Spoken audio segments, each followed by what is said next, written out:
Good morning, Israel. Oh boy.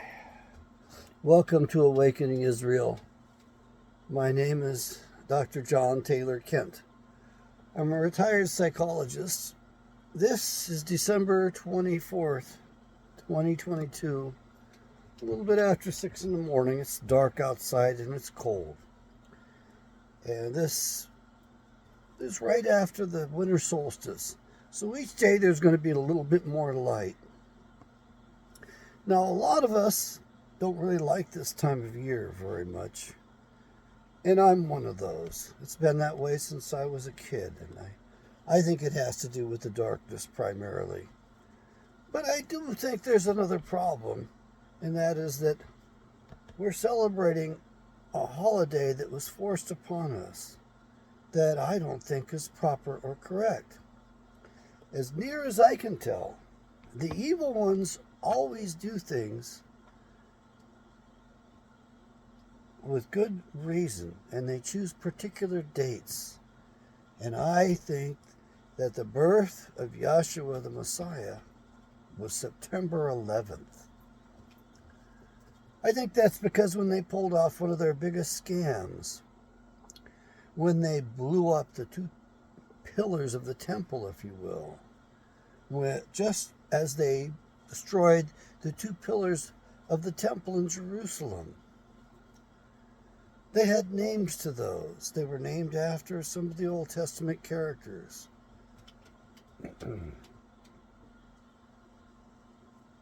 Wish I could remember those off the top of my head. But that's what happened to us today, modern times.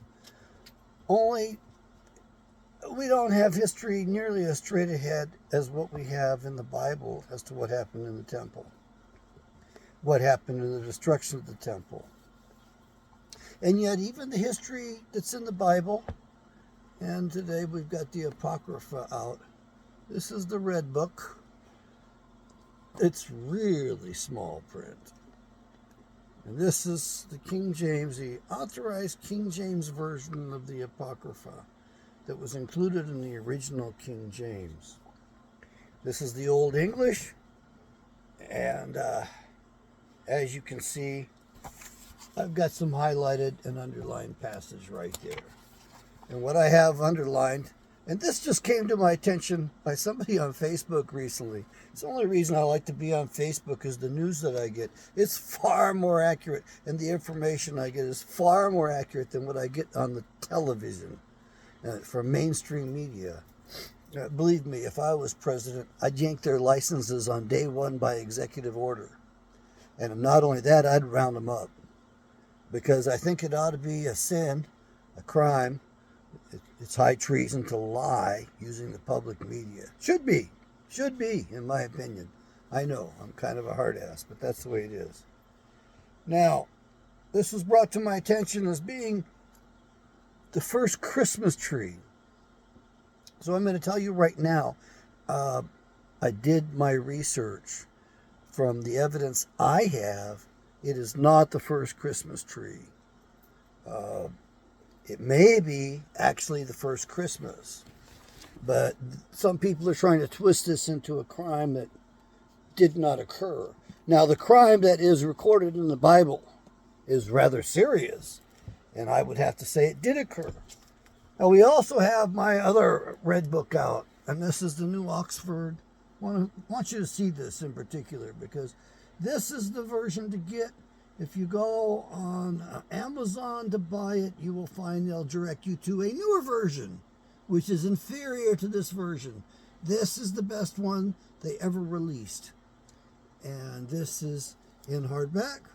It's becoming harder to get. When I first bought these Bibles, I was getting them for $30. They're now going for, well, pretty close to $70. If I had the extra coin, I would buy a fresh, clean one to put it aside, but you can't always depend upon the quality you get off Amazon. And I've probably given away a half a dozen, well, maybe not a half a dozen, but a few copies of this. And the main thing is that the notes in it are wonderful. The print in it is quite good. It's not as nice as the print in my main Bible today. Let me show you that one. The proper name version of the King James Bible. Okay, take a look at that print. Oh, that's big print. Okay, that's Deuteronomy. I guess it's chapter, what? It's Deuteronomy 27. The curses I put up on top of there, the 12 curses. Okay, I numbered 12 curses in that. Yes, folks, it might be called the Holy Bible, but I'm not going to remember it unless I study it. Now, let me show you again this print here. It's pretty small, but this is the only way to get it. It cost me $7 for this when I bought it off Amazon. The last time I looked it up, they were $12 a pop. So don't tell me there's no inflation. There's a lot of inflation. In case you're wondering, inflation's running at approximately 25% right now. How do I get that? Well, let's look at the price of a really basic food item. Let's look at the price of eggs, the cost of eggs.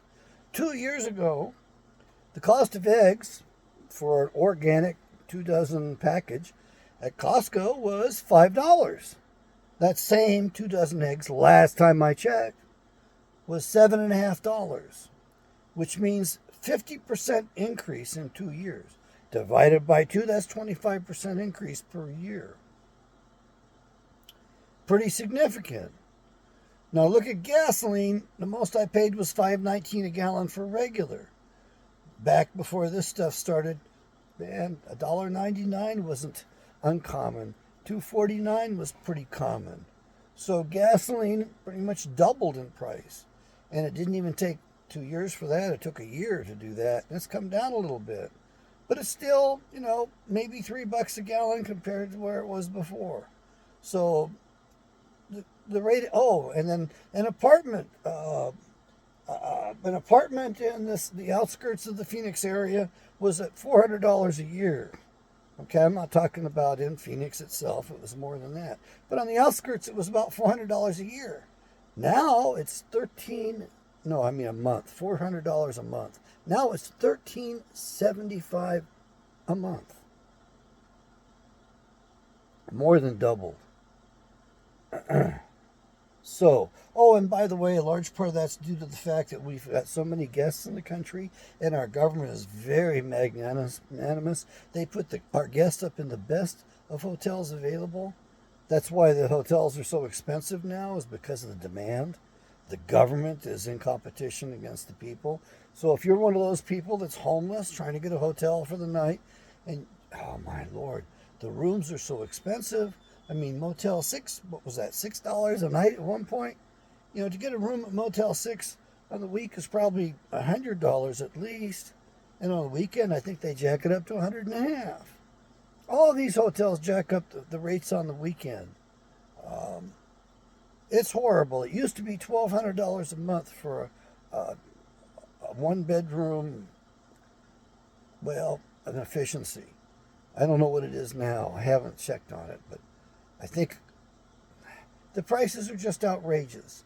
Now, let's remind ourselves from the other lesson, probably on the other channel, which is Dr. John Taylor Kent on YouTube, and I call it formerly the Dr. Kent Show, because that's what this started at more than a decade. Anyhow, losing my track of thought. Inflation is just a fancy made-up word for theft. That's what it really is. They are stealing from the future. They're stealing the futures of our children and grandchildren.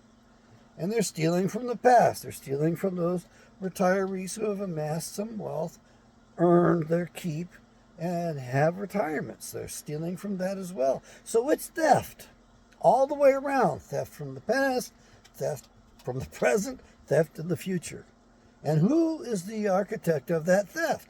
Why, it's your United States Congress, aided and abetted by the great swindlers, the banking system, the international bankers. If you ever ask yourself who benefits, I'll tell you, who benefits is always going to lead you to the very top of the whole food chain, and that's the international bankers, with our Congress just below them. They all deserve lamppost judgment. I think somebody sent me an ad, or I've got a photograph from Facebook about portable hanging swings. for children. Yeah, that was kind of funny.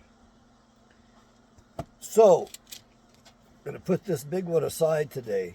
This is modern English. This is modern English. This is the original in the Old English. It's helpful because the spirit is definitely in the King James. However, when it comes to the Apocrypha, there's some real idiosyncrasies in the translation. Cut it out. Cut it out. Sit. She wants attention so much. Yes, good girl. Good girl. Okay, I know.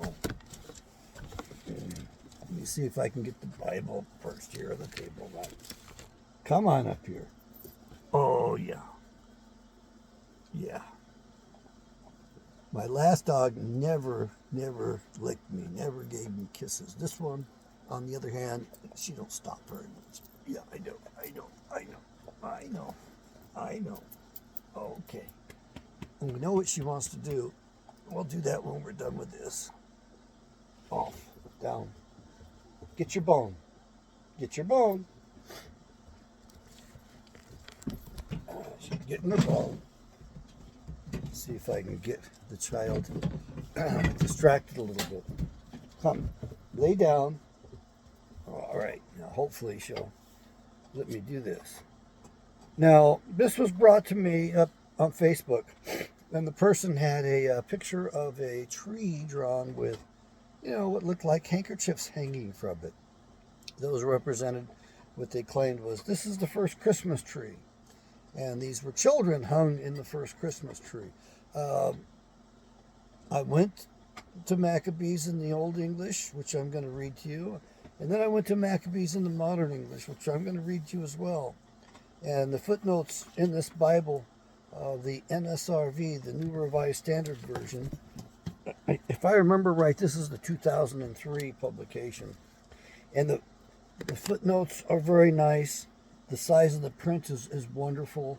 It's 12 point. It's not 14 point. It's not, but this is good for hardback.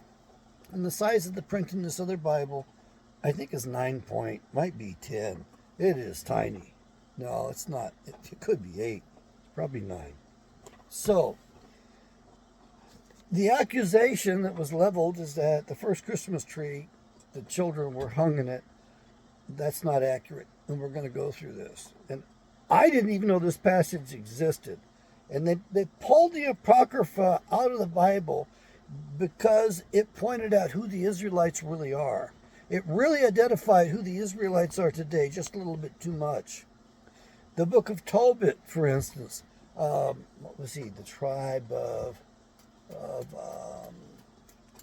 the fast-footed boy, the fast-footed son. They specify that they come from the northern tribes, and this points us back at our origins. It also points us at our race as well as our kind, and it tells us more about the commandment to stay among our own kind. And today we've mixed. That's not what Yeshua wanted, not what Yahweh wanted. You have to read the Bible to get to that. And the reason is because the devil had his children on the planet and still has his children on the planet at the very same time. And he was trying to avoid his children intermarrying with the devil's children. The fallen angelic DNA that came to us via Cain and Cain's children. Okay, Cain was fathered by one of the leaders of the fallen angels named Gadriel. One of the 5 leaders of the fallen angels. In the artwork, there's 60 of the fallen angels. In the book somewhere, and I can't remember the reference, there are 200 fallen angels. 1/3 of the heavenly host fell to the earth, was thrown to the earth.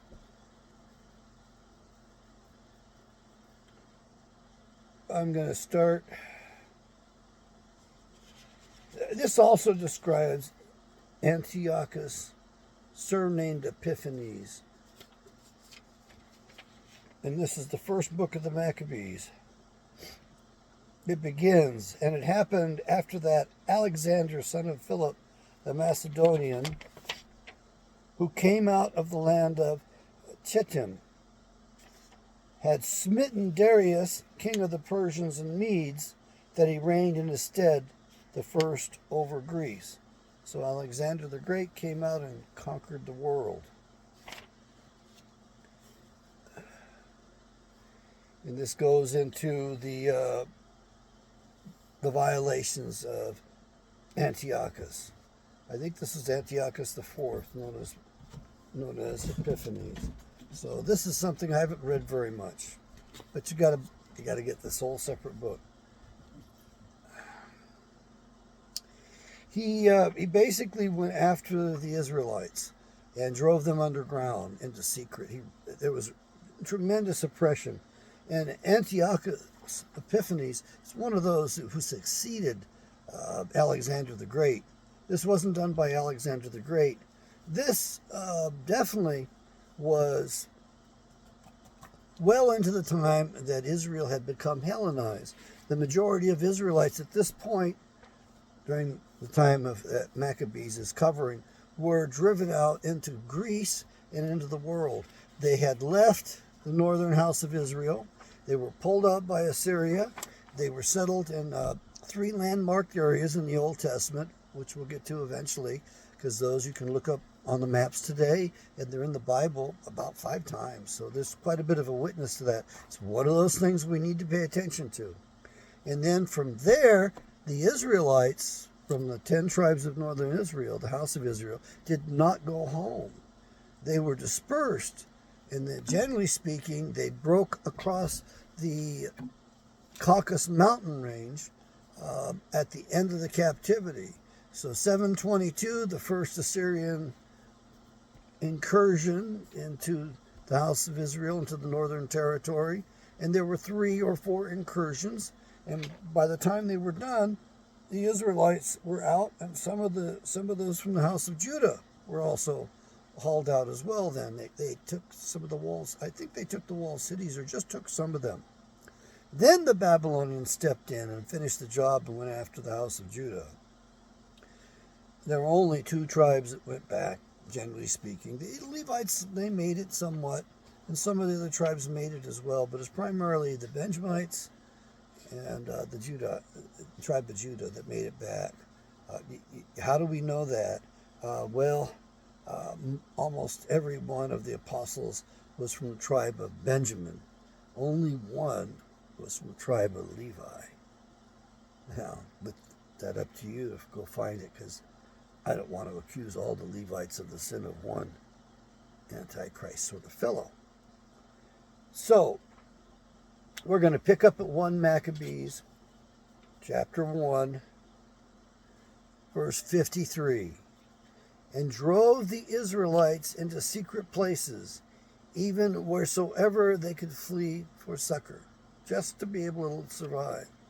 Now, the 15th day of the month Caslu, in the 145th year, they set up the abominations of desolation upon the altar. So on the 15th day of that month, and builded idol altars throughout the cities of Judah on every side, and burnt incense at the doors of their houses and in the streets.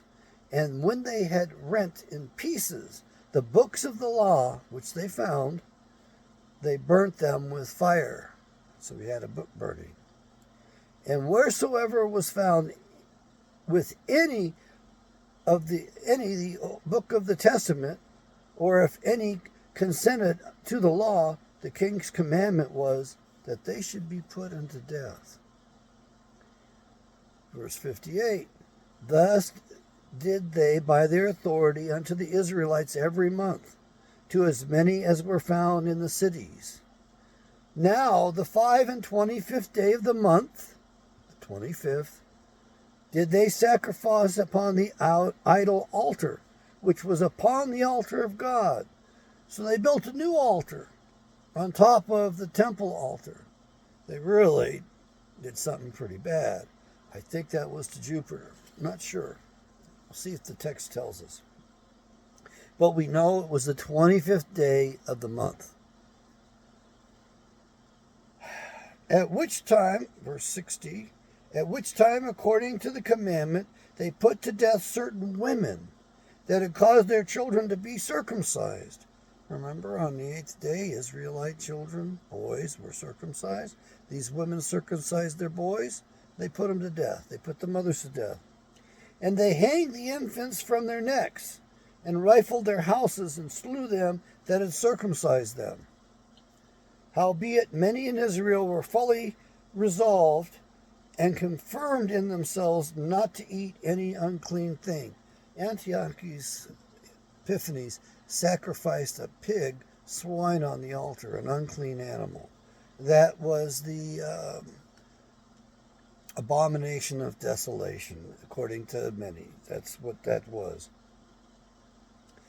Wherefore they chose rather to die, that they might not be defiled with meats, and that they might not profane the holy covenant. So then they died, and there was very great wrath upon Israel. Now these people on Facebook were claiming that the first Christmas tree held the infants. I just read the original English. From that, can we say it was the first tree that they hung these babies from? The circumcised boys? Now we're going to go to the modern English here. You'll see I've got it marked up a little bit. So here we have 1 Maccabees.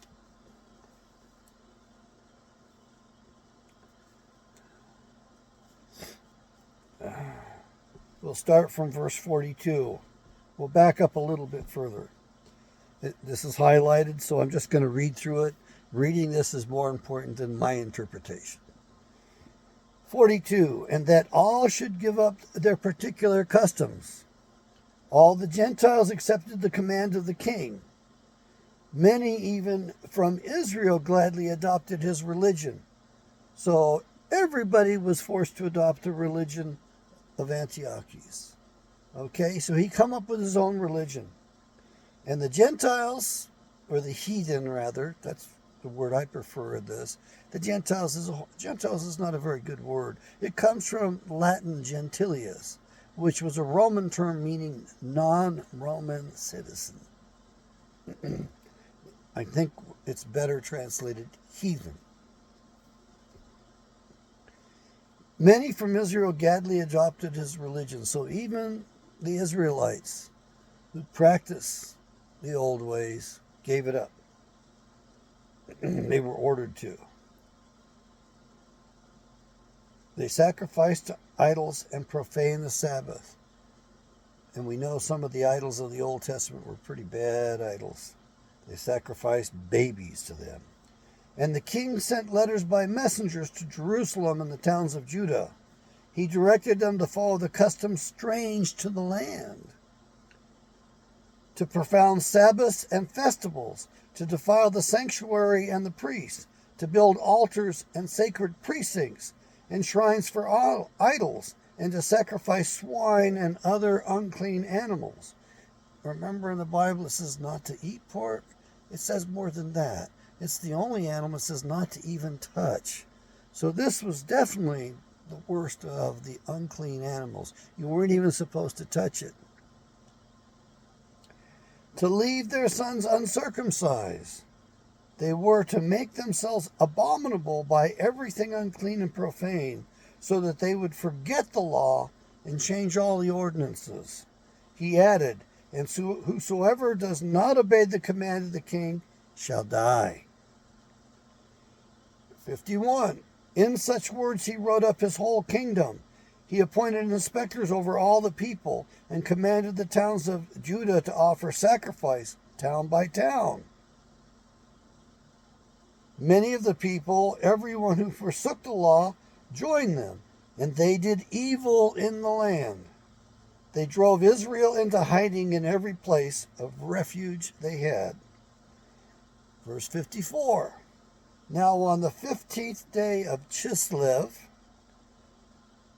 in the 145th year, they erected a desolating sacrilege on the altar of burnt offering. They also built altars in the surrounding towns of Judah and offered incense at the doors of the houses and in the streets. The books of the law that they found they tore to pieces and burned with fire. Anyone found possessing the book of the covenant, or anyone who adhered to the law, was condemned to death by decree of the king. They kept using violence against Israel, the descendants of the man Israel, against those who were found month after month in the towns. On the 25th day of the month they offered sacrifice on the altar that was on top of the altar of burnt offering. According to the decree, they put to death the women who had their children circumcised, and their families, and those who circumcised them, and they hung the infants from their mothers' necks. 25th of December, that's the day when this atrocity occurred. And the nice thing about the footnotes here in this particular Bible, we have a footnote for verse 54, Chislev, November or December. November, December, the precise meaning of desolating sacrilege is unknown. It included an altar to Zeus Olympios, the Greek equivalent of the Syrian god Baal, Shemen, and perhaps a stone statue. Baal is another word for Molech. If you don't understand world history or what's happening in the world today, go to my blog, givingpsychologyaway.com, and look up world history in one picture. Look up the history of the world in one picture. It's a page at the beginning of the blog. It's about the last of those on the opening page there, the home page. And tap that on and you will see a picture that explains the history of the world in one photograph. You will see three symbols side by side so that you can compare them. The middle symbol is the symbol of Molech, also known as Baal. Look at that symbol. Look at the symbols on the right and on the left. And you will see the ancient, I think it's called Tamga, under which the, the Khazarians went to war under. That was their symbol they went to war under. And look at the symbol for the Ukraine. The symbol, it's on their flag today, and it's on all of their military patches, including those 3 jackass brigades that were in there going after the Ukrainian people on behalf. Well, they certainly weren't going against them on behalf of the Russians. They were going after the Russian descendants in the Ukraine. That's the justification for this current intrusion of Putin into the Ukraine, which he's already announced just the other day. It's a war. It's going to be a war. My other channel, we're going to get into that war that's in the Apocryphal books. Okay? I'm going to read it to you. You're going to want to go to, well, this is Awakening Israel. Oh, shucks. Fine. I'll figure out it. One of them's going to go on one's going to go on the other one. As you can tell, there's a lot of overlap. So basically, in the footnotes here, we have the year given as 167 BC. This is important. Why is 167 BC? Because this is before the Maccabean revolt. The Maccabean revolt was from 148 BC to 143 BC. For 5 years they fought. And John Hyrcanus prevailed. And John Hyrcanus dictated the terms of surrender. And he screwed up. John Hyrcanus told the Edomites at Mount Seir, Mount Edom, that if they were circumcised, if they converted to the religion of the Israelites and obeyed the law, which of course was burned up at this time of this writing in 167 BC, that he would allow them to live. So he gave them made them an offer they couldn't refuse. And as a result, the Edomites, the descendants of Esau, were mainstreamed into the Israelites, into the public at large.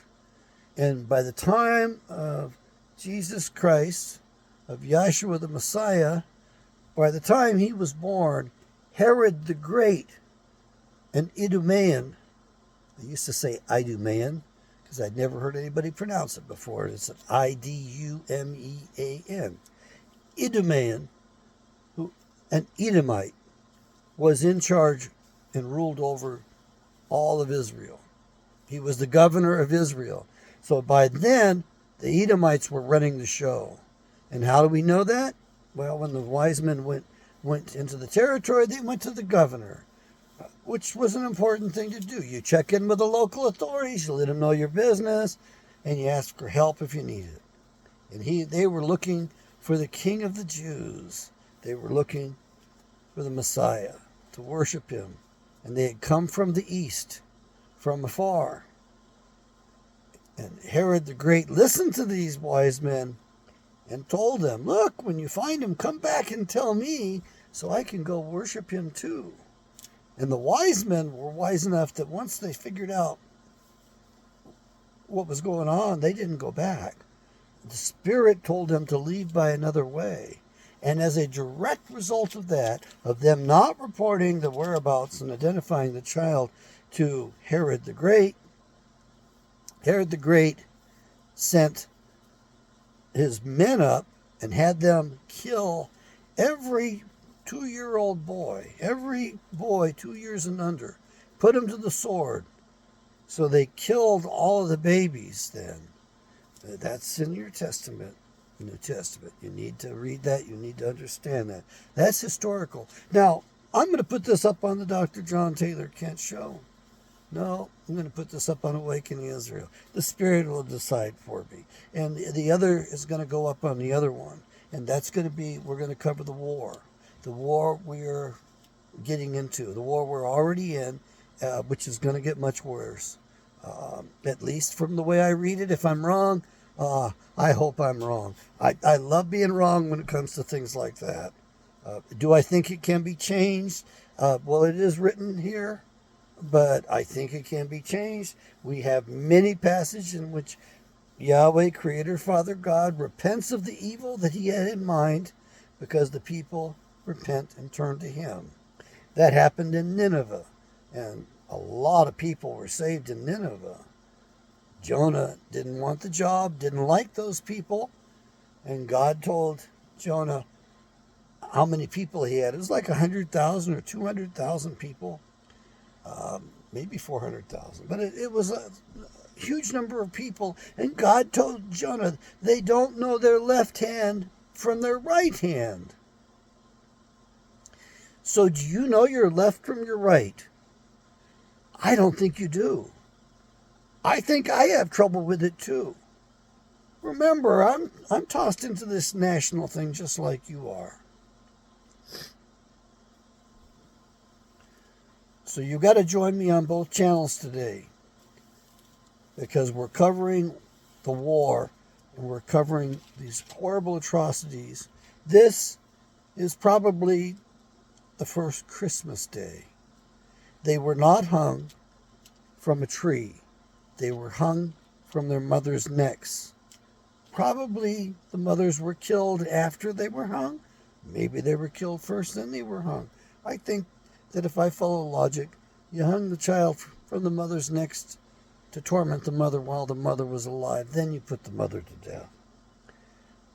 We need better data on this. This was a hell of a crime back then. And you need to go look at the history of the world in one picture so you can understand what is going on. You do not know your left from your right.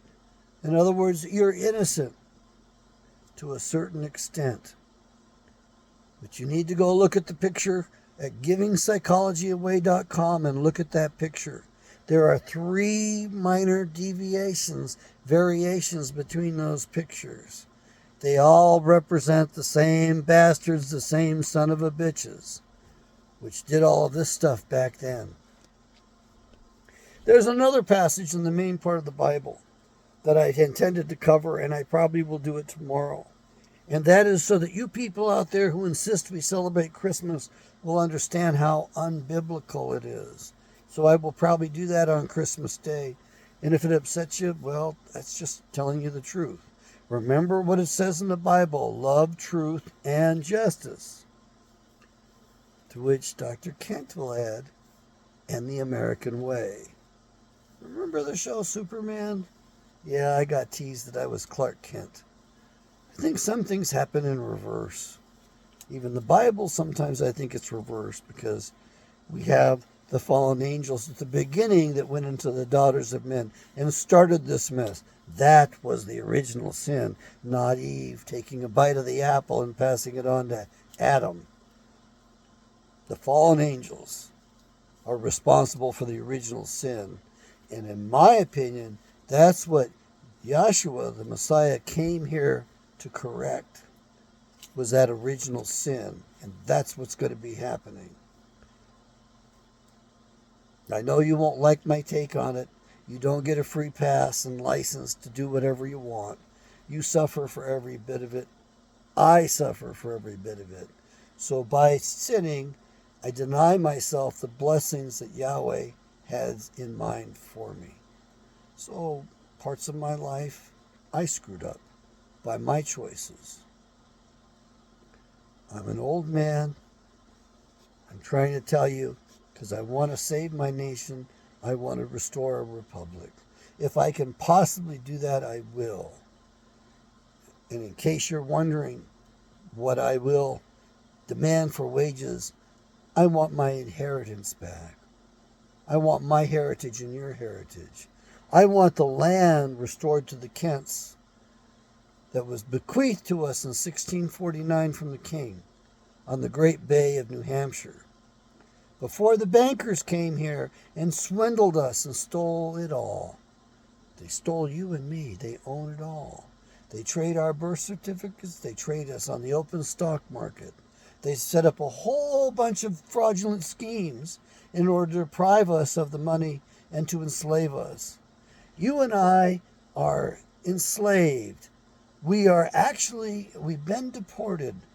Except instead of being pulled out of Samaria, the capital of the northern house of Israel, and into Assyria, they've taken a foreign jurisdiction and imposed upon it on us in place so as to fool us.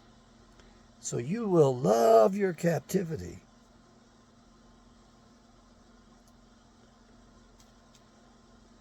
I think I made my point. December 25th is also celebrated as the birth of two different bad characters in the past. One of those being, the great warrior against the Lord. What was his name? My God. It's early in the Bible. That fellow is, I wish I could remember it. Here I am putting myself under pressure, and that's when my memory fails the most. Nimrod. Nimrod was a great warrior against Yahweh. That's what it says in here. Some of your translations will say before him, but I think it should be the little preposition should be interpreted against Yahweh. Nimrod, the mighty hunter against Yahweh. What did Nimrod hunt? He hunted Israelites. How did Nimrod pass? Well, Esau killed him, murdered him to get his garment. And he ran from Nimrod's bodyguards 3 days and 3 nights. He didn't sleep. He didn't eat. He shows up back at the house, back at the tent. His brother Jacob, dweller in tents. Jacob was making some red porridge. And what did Esau do? He traded his inheritance for that bowl of red porridge, because he said, well, if I die, what good is my inheritance to me? That's in the Bible. It's in Genesis. Okay, folks. I hope I've made it worth your while. Do buy my Bibles. Order them up. Get them delivered. Give those to each other as gifts. They're probably at half their real value in today's market. They will be doubled in price at some point. The publisher didn't tell me that figure in particular. He told me that the price will be going up. And I think it's going to be going up. But his most important thing, and my most important thing is, he wants to get those books out there. So he's keeping the price artificially low. So go and take advantage of it and read it. My mission is to awaken you, awaken my brothers and sisters in Israel, so that I can turn you into about 5% Bible readers. Because if I have 5% Bible readers, I'm going to win this psychological battle that we're in right now. Or I'm going to win this war psychologically, spiritually, without even lifting a damn gun. That's what I'm hoping for. What are you hoping for? Put it in the comments. Lorraine, how do you resist? Huh? I don't. I can't. Okay, put your head on me. Yes, good girl. May Yahweh bless you this day. So we got another show to do, and this is going to be on Dr. John Taylor Kent, and you're going to want it because I'm going to give them a dose of the Bible that they got to have. It's a matter of survival. We are facing an existential threat, just like Putin said about Russia. We here in the United States are facing an existential threat. We Israelites are about to get nuked if we don't wake up. We have to straighten up Sodom and Gomorrah 2.0 as best we can. Yahweh bless.